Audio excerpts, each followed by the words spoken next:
Hello, hello, hello. Welcome to Prowess Live. I am Ashley Connell, CEO and founder of Prowess Project, and today is a very exciting live that we have. I am really excited to share it because it's all about emotional intelligence. It's all about EQ, and why this is even more important. For Prowess Project is because when building Prowess Project, Leah and I looked at the recruiting landscape and we wanted to turn it on its head.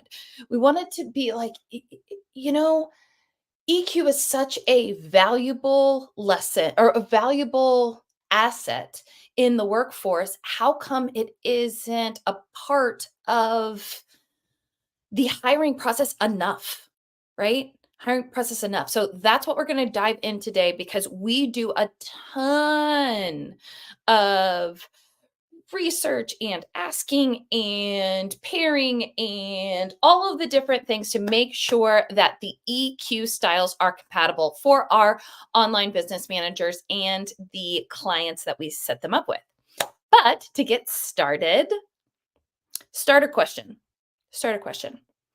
For Thanksgiving, of the following cast of characters, which were you? The cheerleader, the peacekeeper, the instigator, the wallflower, or the party starter? And I'm going to put these into chat so you can all see them.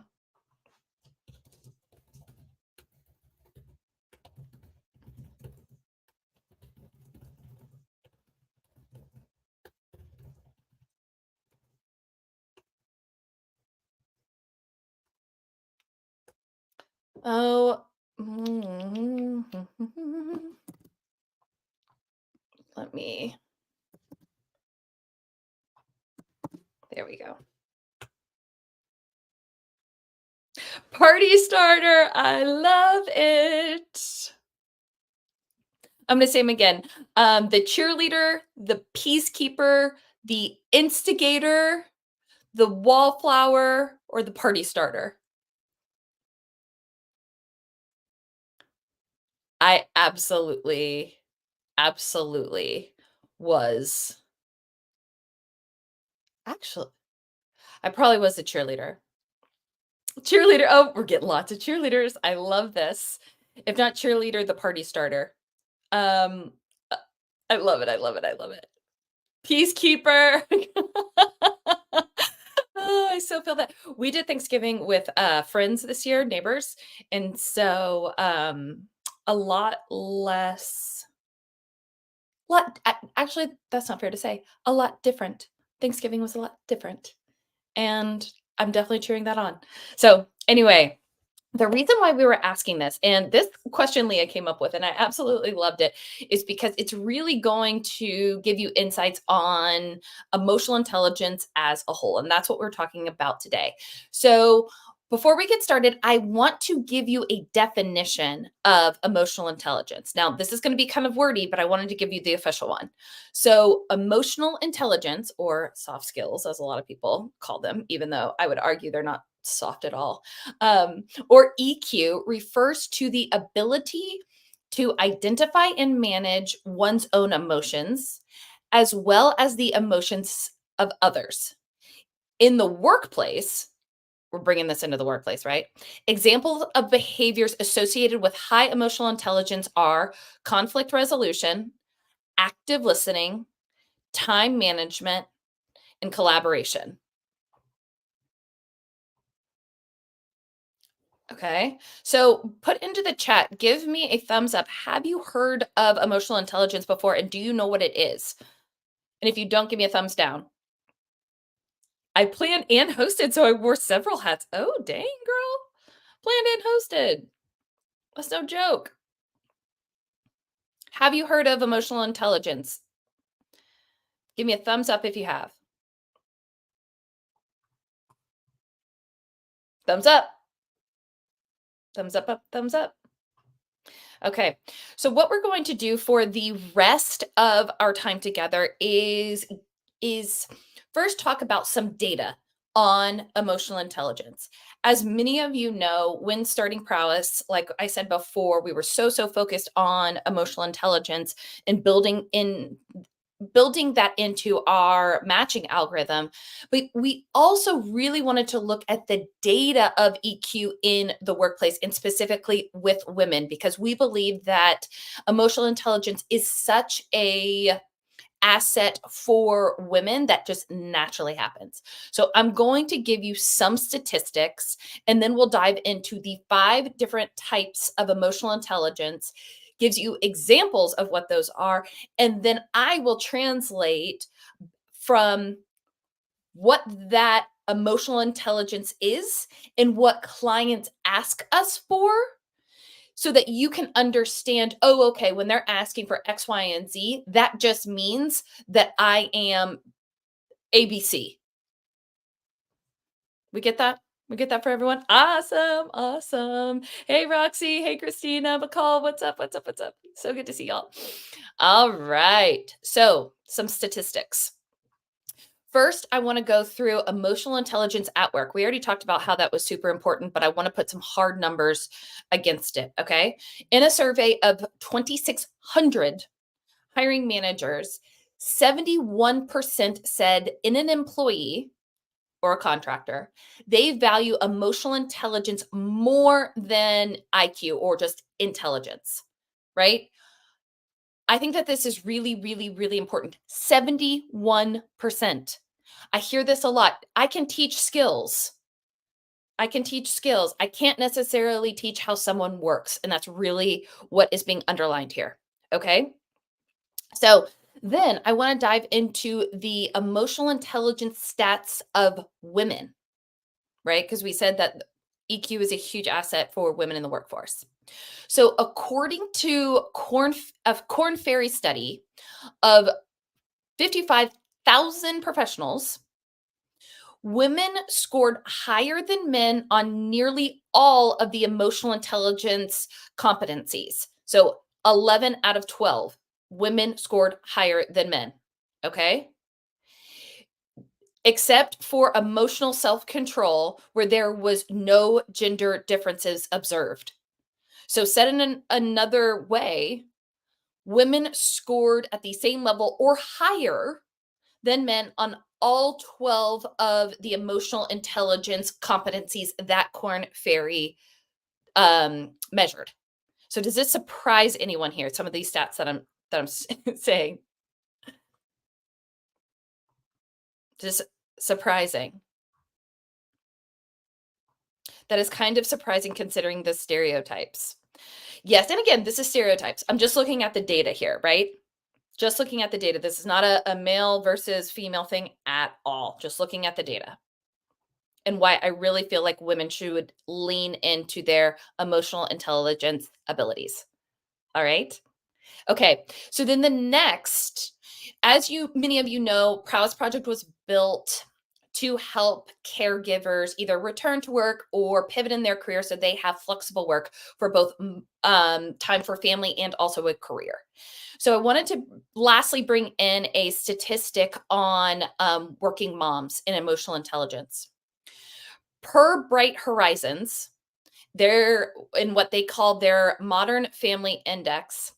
84% of employed Americans say they believe that having working moms in leadership roles will make the business more successful, and that these working mothers excel in the following areas: growth mindset, emotional intelligence, courage, capacity to collaborate, and purposeful action. 84%, y'all. 84%. So there's a direct correlation between being a caregiver and using these emotional intelligence for good in the workforce, and people are realizing it. People are seeing it. People are acknowledging it. So lean forward. If emotional intelligence is good for or you feel strong in your emotional intelligence, lean forward. And with that, I want to get into the 5 different types of emotional intelligence. And I'm going to bring up the EQ expert herself, prowess COO, Leah Steinkirk. Leah. So glad to have you do the deep dive on EQ and the 5 different types. So again, reminder everyone, Leah is going to go through what the definition is, give a little color, and then I'll turn the tables and say, hey, when I'm talking to a CEO or someone who wants to hire an OBM, this is what they're asking for. I don't know about that expert, Ashley, but one of my very favorite topics. Expert or enthusiast? I'm definitely an enthusiast. We'll go with that one. And the first one that I think is so key for online business managers, the first type of emotional intelligence we're going to talk about is self-awareness. This is the level of understanding and awareness of your own emotions and how that translates into your behavior and or your communication style. So what that means is that you understand how you may react in certain situations or in certain groups. You want me to keep going on that? So you understand how you're reacting. You kind of understand your own energy style. And one way I like to describe this is you know how to read the room, right? So you know how you're coming into it and whether you need to lean forward, maybe pull back, it's understanding what you're bringing to that situation and how it's best going to serve the overall goal of that meeting, interaction, team, what have you. Yes, that's perfect. And I love that you said read the room. So when I'm talking to CEOs who are looking to hire online business managers, y'all have heard me talk about this quite a bit. They do want a thought partner. They want an ops-minded thought partner. So by you being self-aware, you know that you're still following their lead, following their vision, right? And then using your skills, your self-awareness in what your gifts are, that operations and the EQ, to make it all happen and help them flesh out their idea or help them flesh out how the idea is going to get executed on. So I hear that quite a bit. The thought partner who is supporting and knows what their strengths are to or with that CEO in the sparring, if you will. That's how I like to say it. Yes. And the one that goes with this, that complements it is, when we're self-aware, we know kind of what our capabilities are in being that thought partner. Is the next one is self-regulation. So that's the second type of emotional intelligence, is self-regulation. So this is sort of that emotional self-control is another way to say it.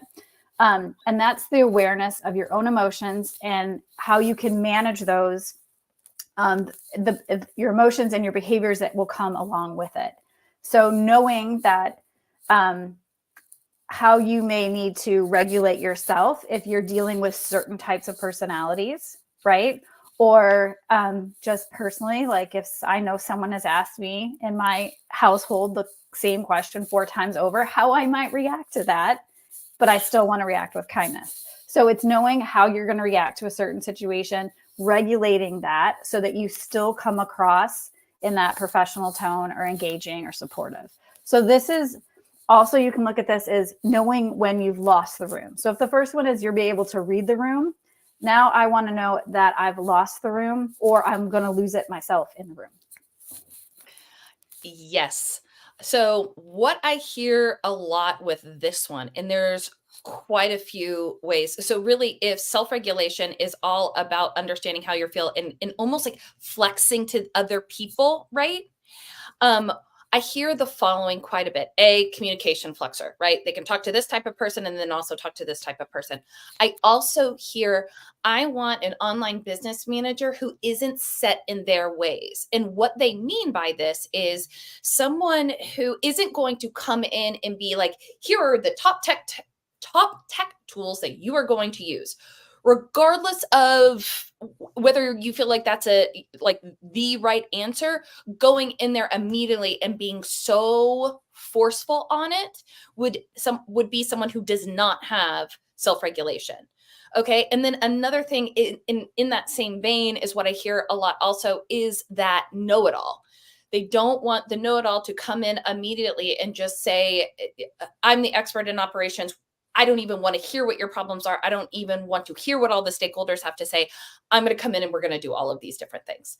So it's really about flexing, and it's about knowing, okay, yes, these are my strengths, but I'm still going to hear the problems from everyone and make sure that we are making the best decision possible for everyone and everyone feels heard. Which I love that leads right into the next one, the third type of emotional intelligence, which is social skills. And I think that's what you're talking about, Ashley, is that what our social skills are is that we have an approachable, easy to talk to or communication style to work with that group. So even in that self-regulation, we may know the things that need to happen, right? We can see the things, but now in our social skills, we know how to communicate that or the right questions to ask. The pace in which you go at it, kind of the levers to pull in order to still move forward.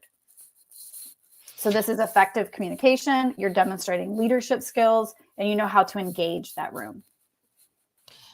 I really love this. And what I hear all the time is, Ashley, I need someone with strong communication skills. I hear that all the time. And so when I hear that, what that means to me is, okay, you want strong communication skills, but everyone has a different way of how they like to be communicated with. And every team has a different culture of how they are communicated with and how they communicate with each other. So that's where the social skills come in. But what I then do is tell me more about how you prefer to be communicated with. So here are some of the top examples that I hear. Clear and direct. I hear that all the time. They don't want someone who is going to beat around the bush or dance around a topic. Just say what they got to say because we got to move on to the next thing. I hear that one quite a bit. I want someone to over communicate.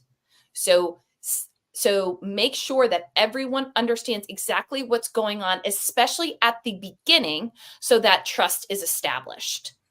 And that one is really, really important. So over communicate, especially at the beginning, so nothing gets missed and trust is established.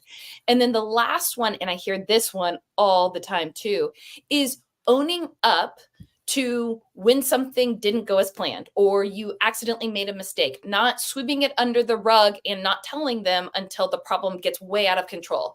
Say it up front.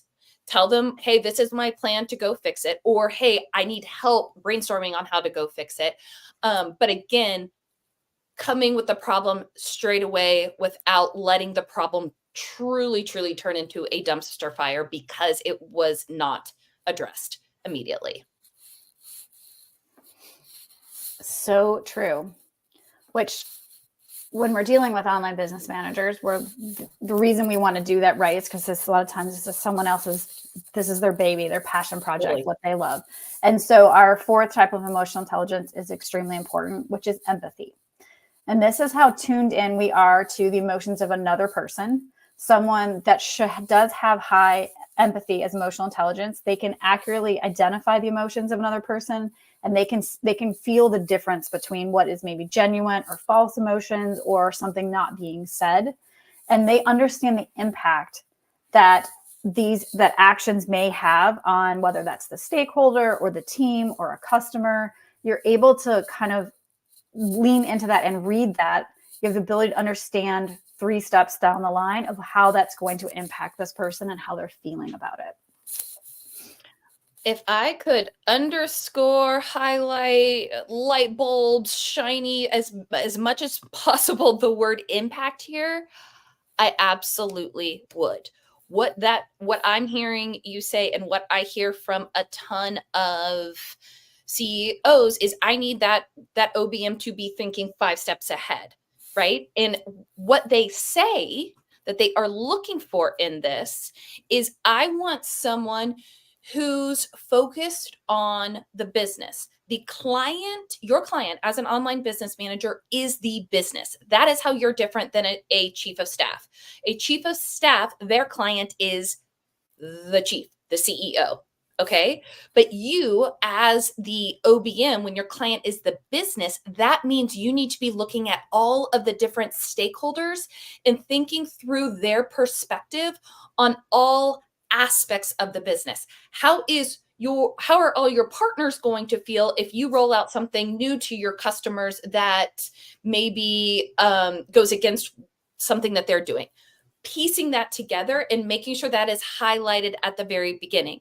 Also, what I hear a lot of CEOs wanting that empathy is really, really critical in is evaluating the customer experience, looking at all the different touch points, and making sure that there is as much of a white glove service or the best experience possible for those customers. So constantly be thinking, okay, I am that customer.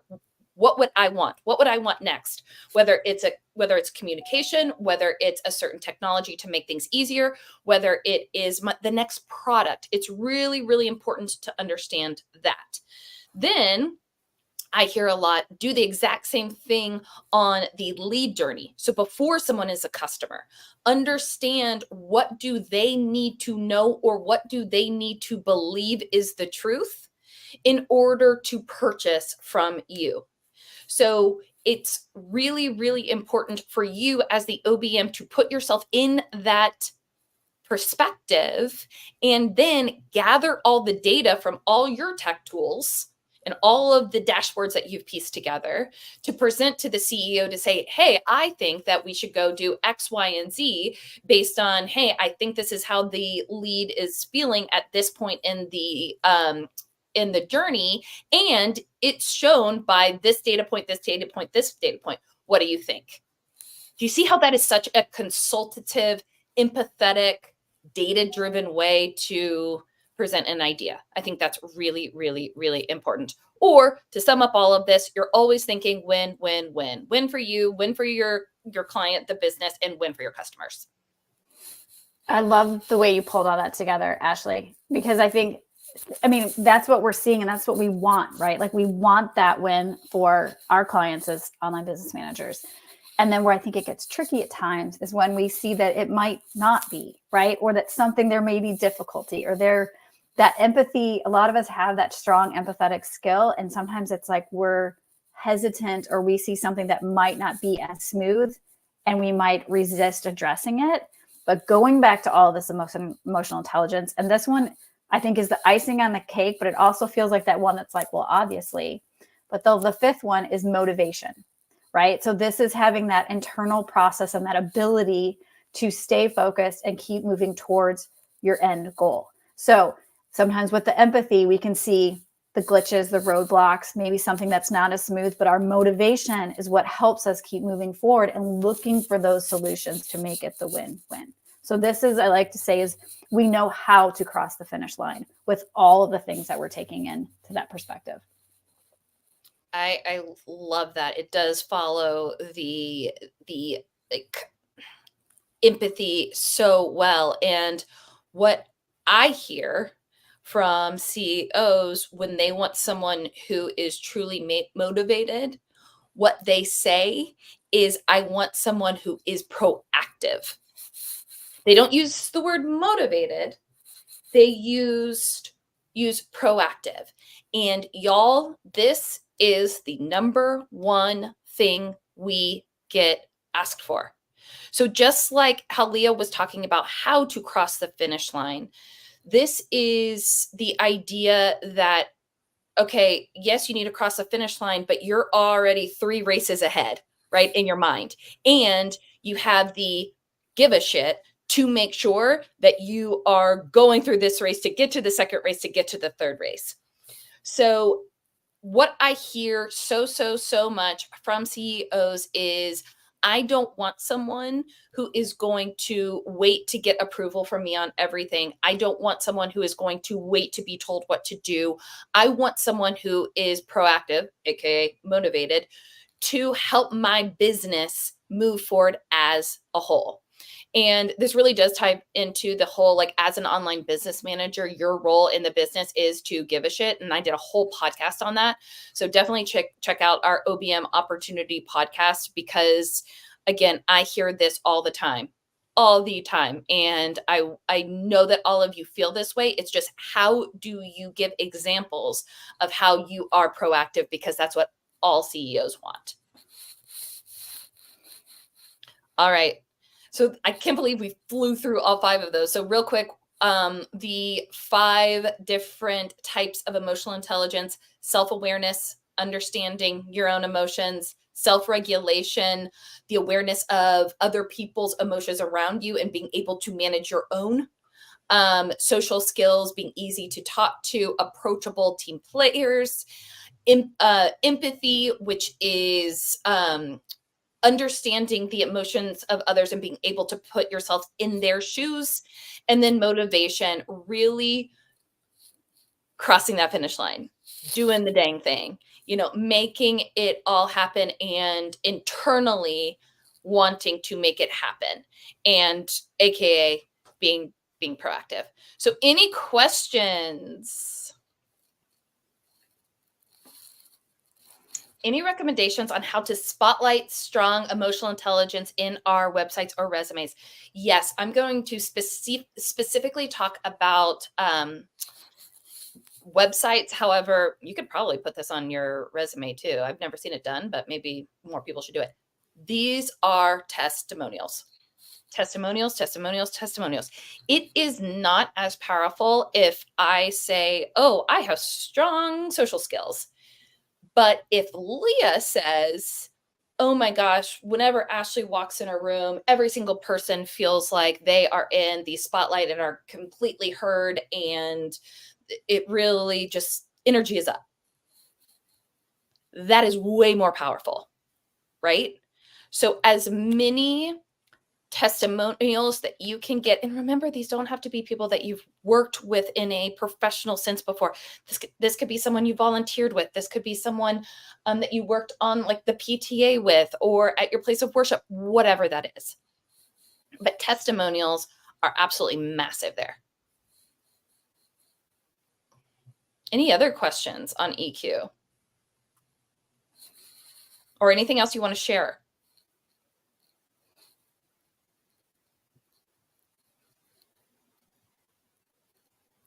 Amazing. Amazing, amazing. Well, y'all, we are finished right on time today. Gotta love that. But for all of you, want to share that next week, Leah will be giving you 5 different examples of projects that online business managers can do. These are one-off engagements that you can have to go sell to clients. This is one of the top requests that we have gotten, because we talk a lot on here about retainers, because oftentimes the client doesn't even know what they need, but also oftentimes the client wants a taster of what it's going to look like to work with you. So these projects are a great idea to get your foot in the door. So same time, same place next week. Can't wait, y'all. See you on the flip side.